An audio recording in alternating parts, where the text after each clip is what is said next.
नमस्कार.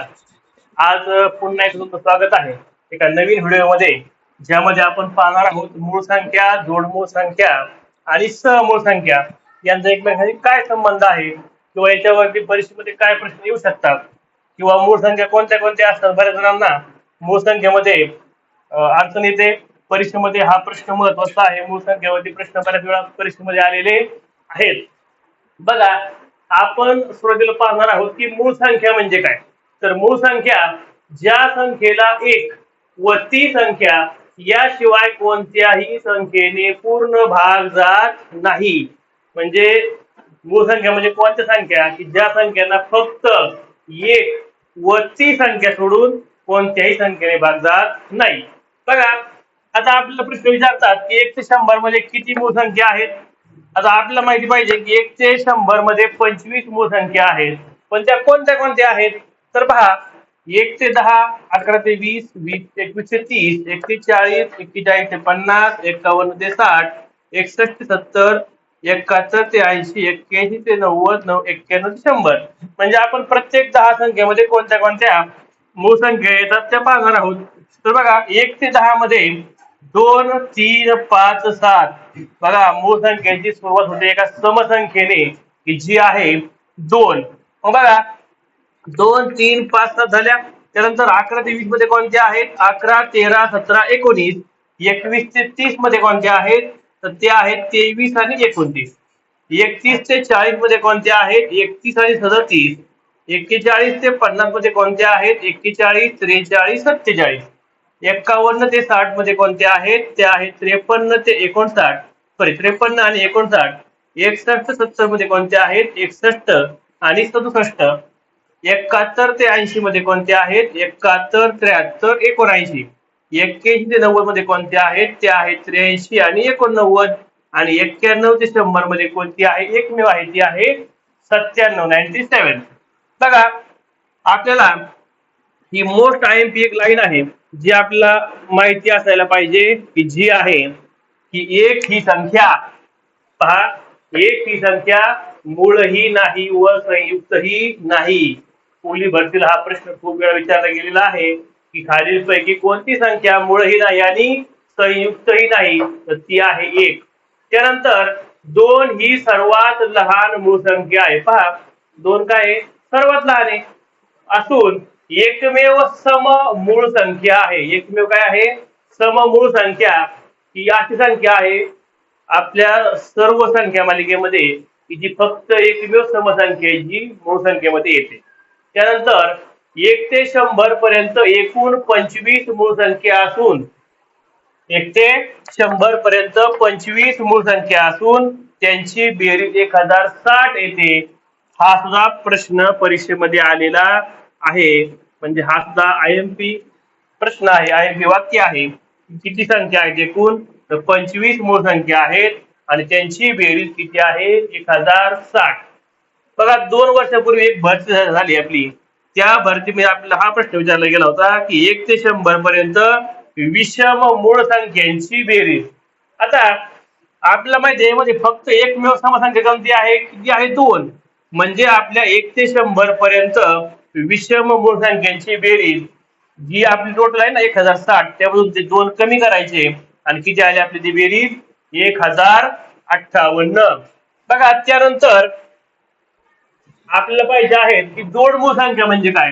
तर जोडमूळ संख्येची जी व्याख्या आहे ती कशी आहे बघा.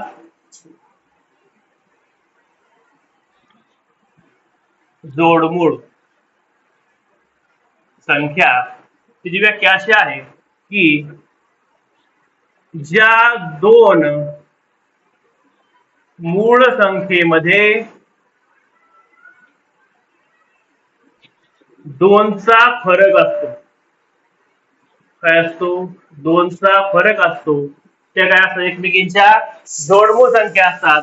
मग पहा, या ठिकाणी 3 आणि 5, त्यानंतर 5 आणि 7, त्यानंतर 11 आणि 13, 17 आणि 19, 29 आणि 31, त्यानंतर 41 आणि 43, 59 आणि 61, 71 आणि 73, किती झाल्या बघा 1 2 3 4 5 6 7 आणि 8 म्हणजेच काय की 1 ते 100 पर्यंत 1 ते 100 पर्यंत 1 ते 100 पर्यंत जोडमूळ संख्यांच्या 8 जोड्या आहेत. किती आहेत 8 जोड्या. त्या कोणत्या कोणत्या तुम्हाला सांगितले आता 3 5 5 7 11 13 17 19 29 31 41 43 59 61 71 आणि 73. त्यानंतर आपल्याला पुढचा पॉईंट पाहायचा आहे तो आहे समूळ संख्यांचा.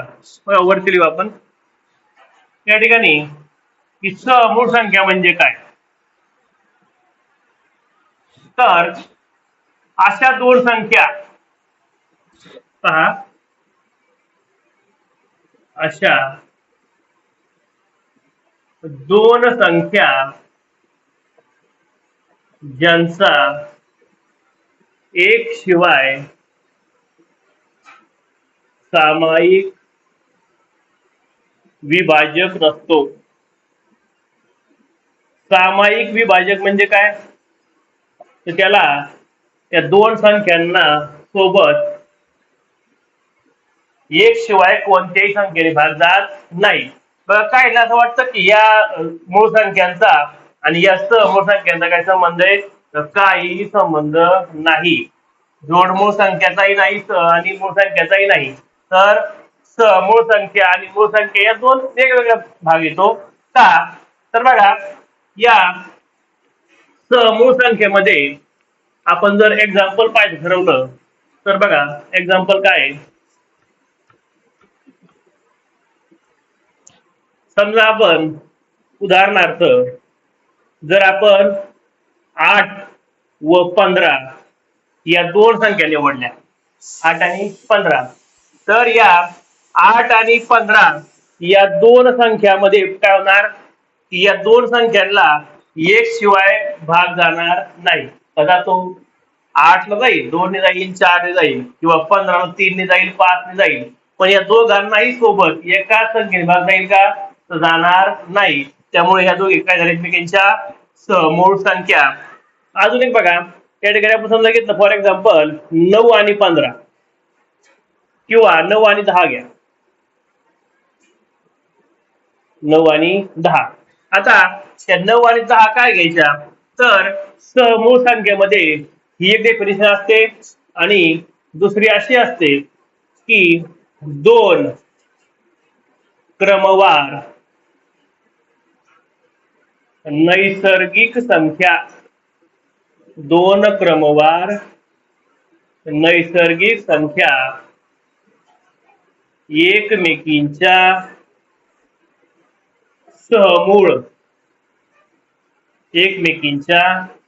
समूळ संख्या असतात.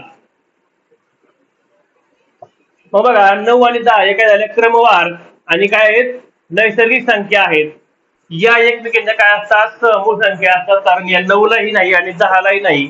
या दोघांनाही पण दुसऱ्या कोणत्याही संख्येने भाग जाणार नाही. या दोघांनाही सोबत फक्त एकनेच भाग जाणार. म्हणजे काय झालं एकमेकींच्या समूळ संख्या. आणि याच्यामध्ये आपल्याला परीक्षेमध्ये अजून एक प्रश्न येतो महत्वाचा तो आहे की या समूळ संख्यांचा